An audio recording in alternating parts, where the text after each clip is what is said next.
Somewhat of a collection update. It's a Norscot Caterpillar 308C, a Motor Art JCB 220.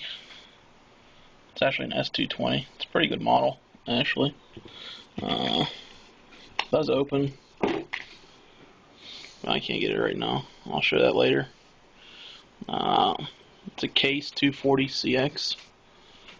It's pretty nice. Actually a 210CX. Caterpillar, it's a Norscot 320, one of my first models. It's pretty nice. Ertl, Hitachi, Zaxxas 450. It's a pretty good model too. Has pretty good detail. Engine compartment opens. Caterpillar 5110. One of my biggest excavators. It's a pretty good model. Just got it a little bit ago. And Caterpillar 318D. It's a wheeled excavator.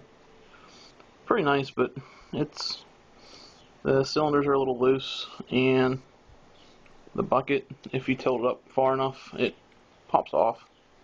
But it's just pretty cool. And let's try this JCB again. There you go. Engine compartment does open, just like on the Hitachi. It's a pretty good model. Do recommend it. And that's my excavators.